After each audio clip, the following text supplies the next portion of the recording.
Hello, everyone, and welcome to today's episode of our podcast, Find Your Worth. Today, I have the privilege of being joined by someone who has not only inspired me but has also positively impacted the lives of many others. Our guest is Ms. Sneha Kiran Sarma, a dedicated teacher and a person whose life experiences offer valuable lesson in self-worth, resilience, and inner strength. Through her journey, she has demonstrated that self-worth goes beyond external achievement. It is about understanding and embracing intrinsic value, even during life's most challenging moment. Ms. Sarma, thank you so much for being with us. It's an honor to have you. Thank you for having me here. So, I will ask you few questions related to this topic. So, kindly share your thought and experiences about it. How would you define self-worth personally? Self-worth, as the name itself suggests, it means to value yourself, to know your own value, and I think to be happy for yourself when you've done something good, or just in normal circumstances, to value yourself more than anything else in the world. I think that encompasses self-worth. And to put it into more simple words, certain terms like self-love, self-care, being proud of your achievements, all these come under self-worth. What do you think are the biggest challenges people face in understanding their self-worth? The biggest challenge, I would say, is what you've been taught and how you've grown up, your upbringing. It matters a lot to know your self-worth. And I think the most difficult challenge that you can face in understanding your self-worth would be uh, people's opinions about you. Because until and unless we do not let go of that mindset wherein we, instead of knowing yourself more, because as a person you know yourself more, right? But we tend to, all of us, I mean, I'm not just talking about myself, but I feel like all of us, we do value other people's opinions more than we value our own. So whenever we do something, we try to think that, okay, what would the other person think? Isn't it? Like, whatever it is, even if it might be a small thing that you do in your school, in your college, in even in our workplace, right? So we do something, but again we think, okay, what might the other person think? So we value people's opinions more, and that will put us down, because that will not let us move forward. And that way what we are doing is we are trying to undermine or suppress how much we value ourselves, because we are trying to say, I mean, through our actions, maybe not by words, but through our actions, we're trying to say that, okay, the other person's thought about me, or what the other person thinks of me, is more important than what I think of myself and what I like to do. So I think that would be the biggest challenge that people face as a whole in understanding our self-worth. And alongside, I think personal experiences and the experiences that you have had in your childhood, how you've been brought up, and how you've lived your life, and all these things also play a major role in knowing yourself. Can you share a personal experience or a story of someone who found their worth? I think some personal experiences are better unshared, but still, what I would like to say for this is that, people in life, we never know when we will discover our self-worth. I think self-worth is not something that we are born with. I mean, some people are blessed enough to have that kind of a family or friends or people around them who help them to understand that they have to value themselves more than they value others. Okay, but what I feel is, there will come a time in a person's life, at one point of time, people will know their value. I mean, that can be when you're small, maybe when you're young, an adult, or maybe even an old person. But I feel like there will come a time when you will your value. Because I believe, I have this belief that a person is created for a purpose, okay? And once you know what your purpose in life is, you will know your self-worth, you will know how to value yourself, and you will do the things that will fulfill that purpose in your life. And when you live a purposeful life, I think obviously automatically you will tend to value yourself. So, like, for those people who still haven't discovered their self-worth, I would like to say that you will. Okay, because I myself, through my personal experience, have come across situations as such. I've faced difficult challenges, and all of us will do. Okay, I mean, in our own ways, we will face difficulties in life, in different areas of our lives. So I would say that, you will find your self-worth, and I think it's just a matter of time. I mean, when it's time, you will know your value, and you will know how you can, try to, if you want to change the world, or if you want to be a positive light to someone. I mean, you will know when you can be that person, and that way, yes, you will find your self-worth. And this I speak through personal experiences. What practical step can people take to strengthen their sense of self-worth? Um, First of all, I think we should learn to value ourselves. That would be the first step, and it is not that easy to value yourself, and especially when you faced a lot of difficulties in your life. So that would be the first step. However, I feel that, as I said earlier in for your previous question, I had said that, your personal experiences, the people around you, can also affect in you having your self-worth.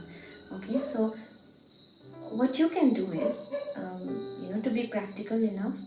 I mean, if you have not been able to find your self-worth, what you can do is you can be a ray of hope for a person who is struggling. Okay, so what I mean to say is that, what you can do is, you can just go forward. Sometimes we try to push ourselves back. Whenever we see a person struggling, we tend to kind of put our thoughts, we use our brains, instead of our heart. And what we do is we try to think, okay, if I do this, if I help this person, will that, kind of be an advantage to me? Will that do something good to me? Or will it just be, me doing something for them, and just, everything finishing off like that? But what you can do is just let go of that thought and just go forward to help that person. It might be a person struggling physically or mentally, or, in any sense, that for that matter. So you can just go forward, and if you are able to try to tell that person that he or she is worthy, and he or she is valuable, or he or she is precious, and in that process, who knows, you also might find your self-worth. So what you can do is, in by helping others find their self-worth, by taking them on their journey of the discovery of their self-worth, you in turn can find your self-worth. Because whenever we help someone, I mean, this is what we teach to the kids also, that whenever, if you help someone, there will be this the feeling of satisfaction. You will feel good about yourself, that you've done something for others. And I think that's what we've been taught in Nepali culture. I think, the people of the hills, we've been taught, and I'm sure in other cultures as well, but I'm speaking for ourselves. So we have been taught that whenever you help others, you are doing something good. So in that sense, we will be happy, and being happy and having this sense of mind will obviously increase your self-worth about what you think of yourself, because you will know that, okay, I am a good person, I did something good for others. So that in that process, while even helping others to value themselves, or helping them love them more or care for them more, you are in turn finding your self-worth. So I think, That's my view. How do you think self-worth impacts mental health, relationship, and overall well-being? Um, you know, Mental health, well-being, relationships, and self-worth. I think all these things go together very well, because one thing is related to another. If you know how to value yourself, you will be at a peace of mind. You will have this peace of mind that people are struggling to find nowadays. And if you have that peace of mind, your mental health will be good. And then if your mental health is good along with your physical health, you are a good person. So that will automatically be a positive thing for your well-being. Okay. So what I feel is, in today's world, people are struggling to find that peace of mind, and mental health is an issue that's going on in this world, and I think dangerous, more dangerous, or more increased than deteriorating physical health. So nowadays, people with mental health are more in this world. No matter where you go, and no matter which age group if you converse with a person or with a small child, that child is also struggling, okay, in some way or the other. It might just be about being bullied at school, or trying to be good in front of others. Everyone's struggling, and I think mental health is an issue that is going on rampant in today's world.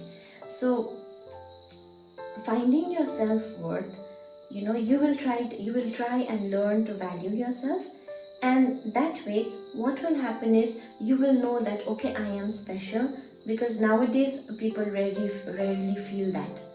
Okay, earlier what used to happen is only few people in the society would climb up the social ladder. They would work, they would struggle, they would study, and they did not have much resources for that. But in today's world, all of us in fact have the resources to become better. So that's out of the question. But what's lacking in today's world is people having a good mental health. Okay, and that is because people do not value themselves. Okay, because they see someone else going higher, doing better, and they feel that even there's a pressure, even from the society, maybe from the family, for them to do better. And if they can't, what happens is they are looked down upon. They are different kind of words are used to put them down. So what happens is people automatically lose their self-worth. So when that happens, you will lose your mental peace, because then you will lose your confidence and you cannot go forward to do anything. And I feel like all of us have experienced that as well, because there is a time in a person's life where that person may have felt that, okay, I cannot do this because someone else has the opinion that you can't. And you do not try for yourself, but then you think about another person's opinion and you are stuck with that. And that happens, especially if you overthink. Okay, so that happens a lot. Now, when you know your value, when you know how to value yourself, when you know your self-worth, you will be at a peace of mind, and that will affect your mental health in a positive way. Okay, and you, not just you, but you are affecting the people around you in a positive way as well, because as we live in a society, we do not live in isolation. Right, we have people around us. Right now I'm talking to you, and you might talk to someone else, and all these thoughts can transfer from one person to another, and that way what we are doing is we are building a positive community. Okay, and all these things help us in our well-being. So if we know how to value ourselves, we will teach the other person how to value themselves, and that passes around. And as we know, we've heard this phrase a lot: be the change. So if you are the change, I mean, you can obviously change the world around you. You can do it in your own way. You don't have to go and preach to the whole world, but you can do it in your small area, in your small group, and that way this light will shine through. Okay, so that way what will happen is you yourself will be at peace. You will get the strength that you need. Okay, your mental health will be good, and in turn it will overall boost your well-being. So I think yes, all these things are connected. As we come to the end of our conversation, I want to take a moment to express my heartfelt gratitude for joining us today. It was a privilege to learn from you. Thank you so much. Thank you.